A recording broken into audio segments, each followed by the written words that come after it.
Hello everyone, welcome back to ASR NCERT Decoder. Sorry for late update. Actually, I'm not feeling well. That's why I recorded this video very late. Okay, so what the main matter is, this video I'm going to create for all those students who are in class 10th, not only those on, okay, the student who are in class 8, they also have to know about metal and non-metal. Okay ये video उन सारे बच्चों के लिए है जो metal non metal को बहुत बारीकी से जानना चाहते हैं। सिर्फ छोटे बच्चे ही नहीं, वो सारे लोग जो किसी अलग अलग एग्जाम्स का प्रिपरेशन कर रहे हैं, वो सारे लोग भी इस वीडियो को देखेंगे, उन्हें बहुत ज़्यादा फायदा होगा।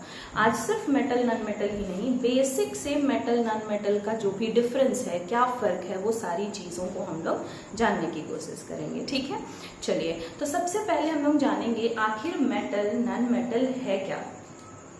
मेटल, नॉन मेटल, मेटेलॉइड्स, ये सारे वो एलिमेंट्स हैं जो आपके अर्थ क्रस्ट में, आपके एयर में, आपके ओशियन में पाए जाते हैं। ठीक है, ये मेटल, नॉन मेटल या मेटेलॉइड्स थे कहाँ भाई?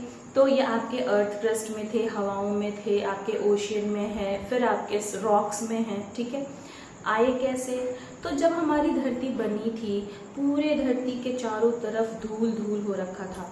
जैसे ही बारिश होनी शुरू हुई, पूरी धरती ठंडी हो गई और वो सारा का सारा धूल डिपॉजिट होकर के हमारे धरती पे, अर्थ क्रस्ट पे आ गया। तो वो धूल किस चीज़ से भरा हुआ था? वो सारे मेटल, नॉन मेटल, मेटेलॉइड से भरा हुआ था। तो धीरे धीरे डिपॉजिट होके हमारे पास आज पहाड़ है, जिस पहाड़ के अंदर खूब सारे मिनरल्स अवेलेबल हैं, जमीन के अंदर मिनरल्स अवेलेबल हैं। ये सब आए कहाँ से? आ गई बात अब समझ में, कैसे आए? तो एलिमेंट्स जो हैं वो ऐसा टॉपिक हो गया था जब शुरू हमारे यहाँ सारे हमारे साइंटिस्ट इतने सारे मेटल्स को अरेंज करने में लगे थे, सब परेशान। रीज़न क्या था? कोई मेटल हमारा हार्ड है टच करने में, कोई सॉफ्ट है। अब उसको किस बेसिस पे, सिमिलर कैटेगरी में रखा जाए या डिसिमिलर कैटेगरी में रखा जाए, है ना। नॉन मेटल्स भी हैं, कुछ गैसियस फॉर्म में पाए जा रहे हैं, कुछ लिक्विड फॉर्म में पाए जा रहे हैं, परेशान। नॉन मेटल किस बेसिस पे इनको कहा जाए? आ रही बात समझ में? तो इसलिए साइंटिस्ट लोग परेशान थे कि कौन सा बेस तैयार किया जाए जिस बेस पे मेटल्स और नॉन मेटल्स को प्रॉपरली हम लोग दो अलग अलग ग्रुप में डिवाइड कर पाए। ठीक है, तो एक अलग वीडियो हम बनाएंगे जिसमें आपको हम बताएंगे कि हमारे 3 अलग अलग तरीके थे पीरियोडिक टेबल लाने के। मेंडलीव का पीरियोडिक टेबल अलग था, डुब्रीनियर का अलग था। ठीक है, हम लोग लेकिन अभी जो हम लोग टेबल पढ़ते हैं पीरियोडिक टेबल, ये हमारा कौन सा होता है? Modern periodic table. तो मॉडर्न पीरियोडिक टेबल में बहुत इजीली हम लोग जानेंगे कि आखिर कौन से एलिमेंट्स कहाँ पे हैं। ठीक है, चलिए फटाफट से, अगर किसी के पास पीरियोडिक टेबल है तो अपना वो चार्ट पेपर या फिर अपनी बुक का वो पेज खोल के बैठिए जिसमें आपको मिलेगा पीरियोडिक टेबल। इजीली आप समझ जाओगे पीरियोडिक टेबल की बेस क्या है। ठीक है, पहले तो हम लोग सिर्फ मेटल, नॉन मेटल और मेटेलॉइड्स को देखेंगे। एक सेपरेट वीडियो आपको बना देंगे जिसमें आपको पढ़ने में आसानी होगी आखिर पीरियोडिक टेबल को समझते कैसे हैं। ये उन सारे लोगों के लिए, एक बार फिर से बता दूं, उन सारे लोगों के लिए है जो किसी भी तरह के एग्जाम का प्रिपरेशन करते हैं और केमिस्ट्री पूछा जाता है और उनका बेस नहीं होता है, या फिर बेस है तो वो डरे होते हैं कि पता नहीं क्या ही पूछ दे। तो क्यों ना फिर हम लोग एकदम लॉजिकली बेस से पढ़ना शुरू करें ताकि किसी भी तरह के एग्जाम में क्वेश्चंस आए हम लोग बेफिक्र उसको अटेम्प्ट कर पाए, है ना। Okay, so metal and non metal, total elements हमारे पास 118 हैं, 118। कितने एलिमेंट्स हैं हमारे पास? 118 एलिमेंट्स हैं। अब इसमें बात की जाए भाई हमारे मेटल्स कितने हैं, नॉन मेटल्स कितने हैं, मेटेलॉइड्स कितने हैं, कहाँ अरेंज हैं, तो हम लोग उस पर बात करते हैं। पहले बस मेटल नॉन मेटल पे फोकस करते हैं, फिर एक बार पीरियोडिक टेबल में सारा बाइफर्केशन समझा देंगे। ठीक है, तो जब आप इस चीज को पढ़ते होगे, पीरियोडिक टेबल को देखते होगे, लेके आ गए पीरियोडिक टेबल, चलिए देखिए। तो आप देखे होंगे यहाँ पे हाइड्रोजन है एंड ये एक अलग बॉक्स में है। ठीक है, अगेन यहाँ पे हीलियम है और हीलियम जिस बॉक्स में है वो पूरा बॉक्स हीलियम के साथ ऐसा लगा हुआ है, ऐसा दिख रहा है। जबकि हाइड्रोजन के नीचे के सारे एलिमेंट्स एक सेपरेट बॉक्स में है और हाइड्रोजन एक सेपरेट बॉक्स में है। आ रही है बात समझ में? ऐसा दिखा, मिला?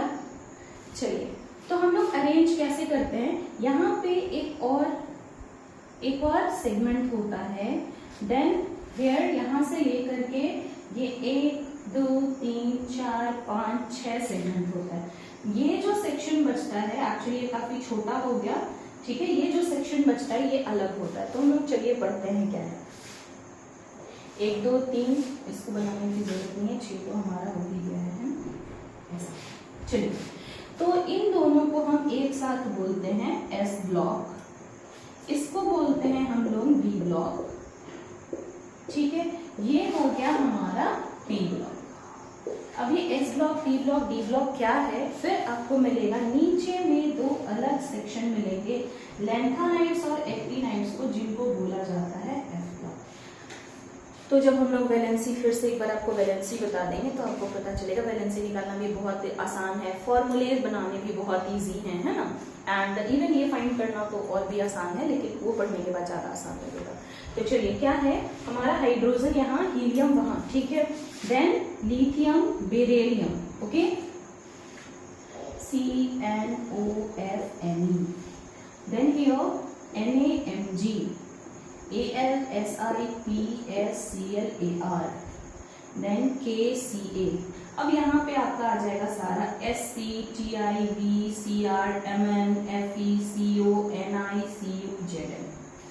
तो अभी तक जो आप 30 तक वो सारे एटॉमिक नंबर से एलिमेंट्स को याद करते थे, ठीक है। ट्रिक हम दे रखे हैं, अगर आपको नहीं याद हो तो आप देख सकते हैं प्रीवियस वीडियो में। सबकी अलग अलग ट्रिक्स होती है, mine is totally different, not like कि I am the only one who give you this type of trick, okay. मेरे केमिस्ट्री के टीचर थे जिन्होंने मुझे ये ट्रिक दिया था, तो वो मेरे लिए ज़्यादा आसान है। आप लोग एक वर्ड को उस सिंबल से याद रखते हो, but I remember only that particular alphabet, okay, just like ह, ही, ली, बी, बक, नोफ, नी, नाच, अलसी, ओके, लाइक दैट। चलिए, तो कहने का मतलब है यहाँ पे जितने एलिमेंट्स आएंगे ये एस ब्लॉक में आ गए, S1 एंड S2, ओके। यहाँ पे जितने सारे एलिमेंट्स हैं ये पी ब्लॉक के हैं, ये डी ब्लॉक के हैं, ठीक है। आपको पीरियोडिक टेबल पढ़ाएंगे, फिर बताएंगे कि यहाँ आपको गैप मिलेगा। लैंथेनाइड La देखिए, La के पास में मिले, La के पास गैप है, बहुत सारे जो काउंटिंग्स हैं वो वहाँ पे मिसिंग हैं, वो काउंटिंग्स आपको यहाँ मिलेंगे। La के जस्ट नीचे एक्टिनाइड से AC, उसकी काउंटिंग्स आपको यहाँ पे मिलेगी, ठीक है। इसके बारे में हम लोग बाद में बात करेंगे।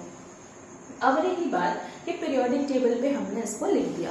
अब बोलते हैं कि ये जो सेक्शन आपको दिख रहा है, ठीक है, ये जो सेक्शन है ये मेटेलॉइड्स हैं, ये सारे के सारे आपके मेटेलॉइड्स हैं। तो पूछ रहा है फर्स्ट क्वेश्चन, यहाँ देखिए क्या बोलता है, position in periodic table. This is a periodic table. Periodic table में पोजीशन, मेटल का पोजीशन किधर है, तो मेटल हमारा किधर आ रहा है, इधर, left hand side. So what the answer will be, left hand side. Clear? Come to the next, non metal. So in metalloids के उधर सारे क्या हैं, ये नॉन मेटल्स हैं। तो नॉन मेटल्स में हम क्या लिखेंगे, right hand side, right hand side. चीजें आ गई समझ में, क्यों लेफ्ट हैंड साइड एंड क्यों राइट हैंड साइड, ठीक है।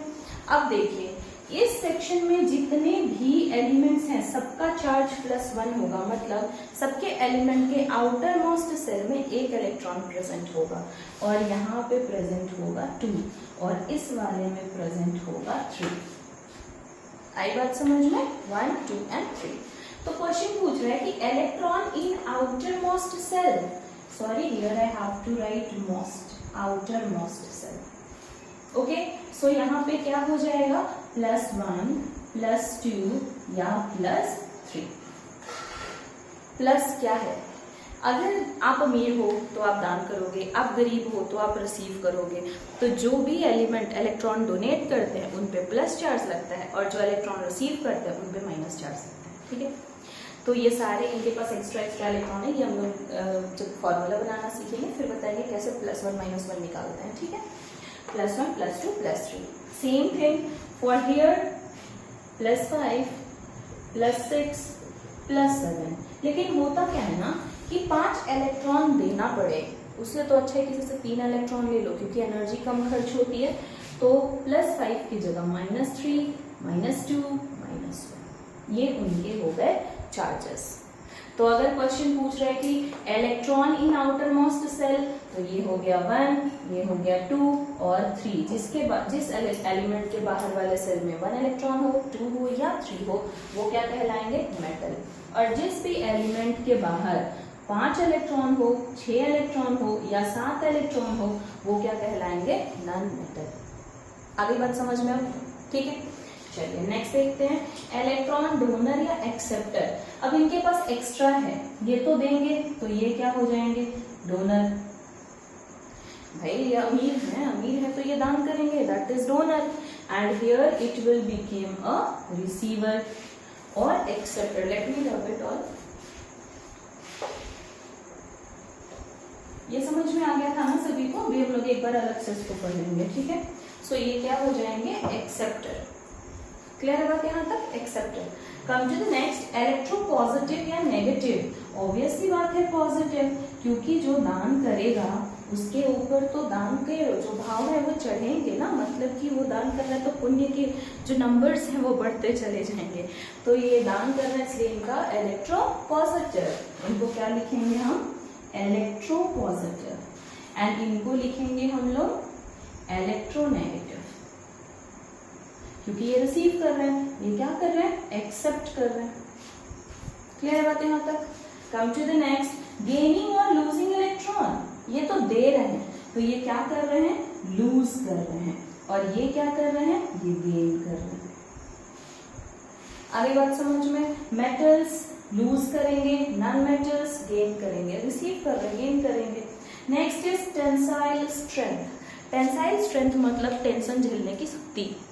Okay, no actually it is a stress. Yes, इस मामले में भी आप ले सकते हो कि कौन ज्यादा खींचा जा सकता है या कौन ज्यादा टेंशन झेल सकता है। तो metal have high tensile strength, and इनका क्या हो जाएगा? लो टेंसाइल स्ट्रेंथ। आगे बात समझ में? So this is 5 different features, you learn it very clearly. क्या क्या पढ़े? Position, left side, right side.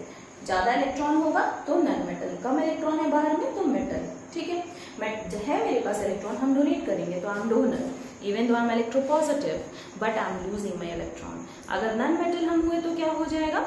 I am gaining the electron, I am the acceptor, but I am electronegative. आई बात समझ में? Okay, so next more features I'm having, I'll upload it in the next video. Thank you everyone.